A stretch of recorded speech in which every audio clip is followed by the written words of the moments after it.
मित्रों, इस दुनिया में जब भी प्रेम की मिसालें दी जाती है तो उसमें सबसे पहला नाम भगवान श्री कृष्ण और राधा जी का आता है। धार्मिक ग्रंथों के मुताबिक श्री कृष्ण को अपार प्रेम का प्रतीक माना जाता है और पुराणों के अनुसार ऐसा बताया जाता है कि श्री कृष्ण की 16,108 रानियां थीं, जिनमें से रुक्मणी और सत्यभामा उनकी सबसे मनपसंद रानियां थीं। इसके अलावा ये भी बताया जाता है कि श्री कृष्ण अपने बचपन में गोपियों के साथ गोकुल में रासलीलाएं किया करते थे, जिनकी कहानियां आज भी सबसे ज्यादा मशहूर है। लेकिन मित्रों, क्या आपको ये पता है कि सभी को प्रेम सिखाने वाले श्री कृष्ण का नाम आज भी केवल और केवल राधा जी के साथ ही क्यों लिया जाता है? आपने जब भी कृष्ण भक्तों को देखा होगा तो गौर किया होगा कि वह हमेशा ही राधे श्याम नाम का ही जप करते हैं। इस दुनिया में जब भी श्री कृष्ण और राधा जी के प्रेम का कहीं जिक्र किया जाता है तो सभी के मन में अक्सर ये सवाल उठता है कि जब आखिर श्री कृष्ण और राधा जी के बीच इतना अधिक प्रेम था तो इन दोनों ने आपस में विवाह क्यों नहीं किया? मित्रों, अगर आप भी जानना चाहते हैं कि श्री कृष्ण और राधा जी का विवाह किन कारणों से नहीं हो पाया, तो बने रहिए हमारे साथ वीडियो के एंड तक। नमस्कार मित्रों, स्वागत है आपका आज के इस नए वीडियो पर एक बार फिर। मित्रों, पद्म पुराण के अनुसार ऐसा बताया जाता है कि राधा जी विश्वभानु नाम के गवाले की बेटी थीं और उनका जन्म यमुना नदी के पास रावल नाम के एक गांव में हुआ था।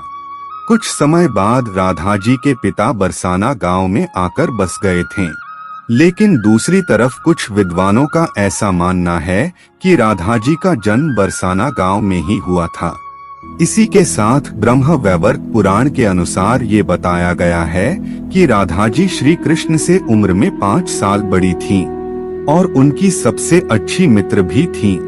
ऐसा कहा जाता है कि जब श्री कृष्ण और राधा जी पहली बार मिले थे तो राधा जी श्री कृष्ण के एक झलक देखते ही उन पर मोहित हो गईं और उन्होंने कृष्ण को पहली बार तब देखा जब माता यशोदा ने उन्हें माखन खाते हुए ओखली से बांध लिया था।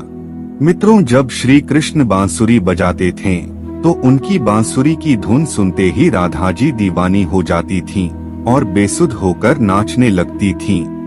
इसके साथ साथ ये बताया जाता है कि राधा जी श्री कृष्ण के बांसुरी की धुन में इतना खो जाती थीं कि उन्हें अपने घर का भी ध्यान नहीं रहता था, जिस वजह से समाज के लोगों ने राधा जी को ताने मारना चालू कर दिया और इस बात को लेकर राधा जी के घर वालों ने उनका घर से निकलना भी बंद कर दिया था।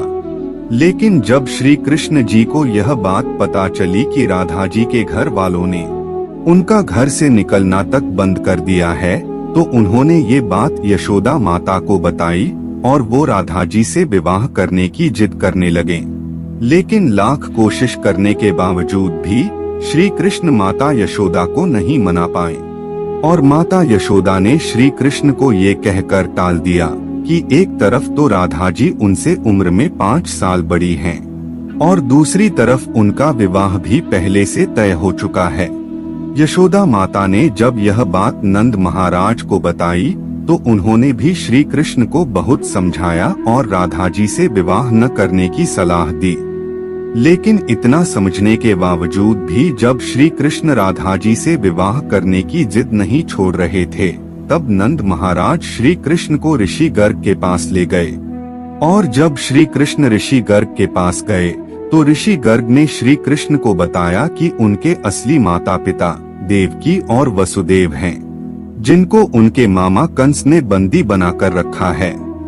इसके साथ साथ ऋषि गर्ग ने श्री कृष्ण को यह भी समझाया कि उनका जन्म केवल और केवल दुष्टों का नाश और धर्म की स्थापना करने के लिए हुआ है।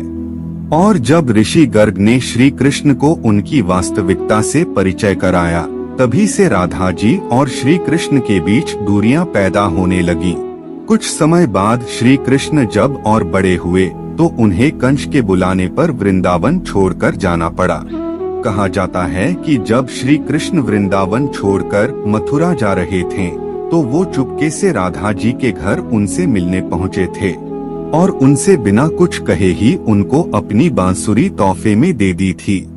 इसके कुछ समय बाद ही श्री कृष्ण बड़े भाई बलराम जी के साथ वृंदावन को छोड़कर मथुरा की ओर रवाना हुए और ऐसा बताया जाता है कि जब श्री कृष्ण वृंदावन छोड़कर मथुरा चले गए तो राधा जी उनकी यादों में फुट फुट कर रोती थी और समाज के दबाव में आकर उन्हें ना चाहते हुए भी अपने पिता के इच्छा के अनुसार किसी और से विवाह करना पड़ा था। ऐसा बताया जाता है कि श्री कृष्ण के जाने के बाद राधा जी का विवाह माता यशोदा का भाई प्रयाण से हुआ था और राधा जी को अपनी एक अलग दुनिया बसानी पड़ी थी। राधा जी का विवाह होने के बावजूद भी जब उन्हें श्री कृष्ण की याद आती थी तो वह अक्सर बांसुरी बजाकर उनकी यादों में लीन हो जाया करती थीं। वैसे मित्रों, श्री कृष्ण और राधा जी का विवाह न होने के पीछे दो कथाएं और भी प्रचलित हैं, जिसमें पहली कथा के अनुसार ये बताया जाता है कि ऋषि शुक्लाचार्य भगवान विष्णु से भी ज्यादा ज्ञानी थे, लेकिन इसके बावजूद भी देवराज इंद्र शुक्लाचार्य के बजाय भगवान विष्णु को अपना गुरु बना लिया था। जब शुक्लाचार्य ने ये सब अपनी आंखों से देखा तो उन्होंने इसे अपना अपमान समझकर असुरों को शिक्षा देना शुरू कर दी और उनके गुरु बन गए। असुरों का गुरु बनते ही शुक्लाचार्य ने देवराज इंद्र से अपने अपमान का बदला लेने की ठानी, लेकिन उनके सामने ये समस्या खड़ी थी कि ये देवताओं को तो तवामारता का वरदान मिला हुआ था, लेकिन राक्षसों को ऐसा कोई वरदान प्राप्त नहीं था। इसी वजह से राक्षस कभी भी देवता से नहीं जीत पाते थे। इस समस्या को सुलझाने के लिए असुर गुरु शुक्राचार्य ने भगवान शिव की घोर तपस्या की और उन्हें प्रसन्न किया। इसी के साथ साथ शुक्राचार्य ने भगवान शिव को ही अपना गुरु बना लिया।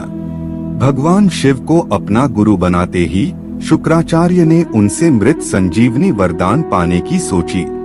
मित्रों, आपको बता दें कि संजीवनी वरदान एक ऐसा वरदान है जिससे किसी भी मरे हुए इंसान को वापस जिंदा किया जा सकता है। मृत संजीवनी वरदान के लिए जब शुक्राचार्य भगवान शिव की तपस्या करने जा रहे थे तो उन्होंने सभी राक्षसों को अपने माता पिता ऋषि भृगु और काव्य माता की कुटिया में रहने के लिए कहा, ताकि उनके होते हुए कोई भी देवता राक्षसों को नुकसान न पहुंचा सके। जब देवराज इंद्र को ये बात पता चली तो उन्होंने इस कुटिया पर हमला कर दिया और हमला होते ही काव्य माता ने अपनी शक्तियों से एक ऐसा कवच बनाया जिससे कि कोई भी देवता किसी राक्षस को नुकसान न पहुंचा सके और इस तरह से सभी देवता राक्षसों से हारने लगे। ये सब देखते हुए भगवान विष्णु ने देवताओं की मदद करने के लिए अपने सुदर्शन चक्र से काव्य माता का सर धड़ से अलग कर दिया। हालांकि ऋषि भृगु ने अपनी पत्नी यानी कि काव्यमती को कामधेनु गाय की मदद से वापस जिंदा तो कर लिया, लेकिन इसके साथ साथ उन्होंने भगवान विष्णु को ये श्राप दिया कि उन्हें इस धरती पर जन्म लेकर पत्नी वियोग सहना पड़ेगा। और मित्रों, बताया जाता है कि ऋषि भृगु के द्वारा दिए गए श्राप की वजह से श्री कृष्ण जी का विवाह राधा जी से नहीं हो पाया था। ऐसा इसलिए क्योंकि भगवान विष्णु ने ही श्री कृष्ण के अवतार में इस धरती पर जन्म लिया था। अब मित्रों, श्री कृष्ण और राधा जी का विवाह न हो पाने के पीछे एक और कथा भी काफी ज्यादा प्रचलित है, जिसके मुताबिक ऐसा बताया जाता है कि एक बार देव ऋषि नारद को ये घमंड हो गया था कि खुद कामदेव भी उनकी तपस्या और ब्रह्मचर्य को नहीं तोड़ सकते। ये सब देखते हुए भगवान विष्णु ने सोचा कि क्यों ना देव ऋषि नारद का ये घमंड तोड़ा जाए। और जब देव ऋषि नारद एक बार रास्ते में कहीं जा रहे थे तो उन्हें एक बहुत ही सुंदर नगर दिखाई दिया, जहां माता लक्ष्मी के स्वयंवर का आयोजन किया जा रहा था। तब नारद मुनि उस नगर में गए और वो माता लक्ष्मी के एक झलक देखते ही वे उन पर मोहित हो गए। लक्ष्मी जी के रूप और सुंदरता को देखकर देव ऋषि नारद का ब्रह्मचर्य तो भंग हो ही चुका था, इसके लिए उन्होंने सोचा कि क्यों ना इस स्वयंवर में भाग ले लिया जाए। लेकिन इससे पहले देव ऋषि नारद भगवान विष्णु के पास गए और उनसे कहा कि आप अपना सुंदर रूप मुझे दे दीजिए और मुझे हरि जैसा बना दीजिए। मित्रों, आपको बता दें कि हरि का एक और अर्थ वानर होता है, लेकिन देव ऋषि नारद ये बात नहीं जानते थे और भगवान विष्णु ने उन्हें एक वानर रूप दे दिया। जब लक्ष्मी जी स्वयंवर में आई तो देव ऋषि नारद के वानर वाले रूप को देखकर उन्हें बहुत गुस्सा आया। इसी के साथ साथ देव ऋषि नारद का स्वयंवर में खूब मजाक भी उड़ाया गया। उसी समय की बात है कि भगवान विष्णु भी एक राजा भेष रखकर उसी स्वयंवर में आ गए और भगवान विष्णु के सुंदर रूप को देखते ही लक्ष्मी जी ने उन्हें अपने पति के रूप में चुन लिया। ये सब देखकर स्वयंवर में बैठे सभी लोग देव ऋषि नारद की और भी ज्यादा हंसी उड़ाने लगे और उन्हें कहा कि पहले जाकर अपना रूप तो देखो। जब देव ऋषि नारद ने शीशे में जाकर अपना रूप देखा तो इन्हें अपना वानर वाला रूप देखकर बहुत गुस्सा आया। इसी के साथ साथ देव ऋषि नारद भगवान विष्णु को भला बुरा कहने लगे और उन्हें श्राप दिया कि जिस तरह से मैं स्त्री वियोग में तड़प रहा हूँ, उसी तरह तुम्हें भी अपने हर जन्म में स्त्री वियोग सहना पड़ेगा। लेकिन इसके कुछ समय बाद नारद मुनि को अपने गलतियों का एहसास हुआ और उन्होंने भगवान विष्णु से इस बात के लिए क्षमा मांगी। इसके बाद भगवान विष्णु ने नारद मुनि को क्षमा करते हुए बताया कि ये सब तो उनकी ही माया थी। वैसे मित्रों, कमेंट करके बताइए कि आपको क्या लगता है, इनमें से किस श्राप के कारण श्री कृष्ण और राधा जी का विवाह नहीं हो पाया। फिलहाल आज के वीडियो में बस इतना ही। अब हमें इजाजत दें और वीडियो को अंत तक देखने के लिए आपका बहुत बहुत शुक्रिया।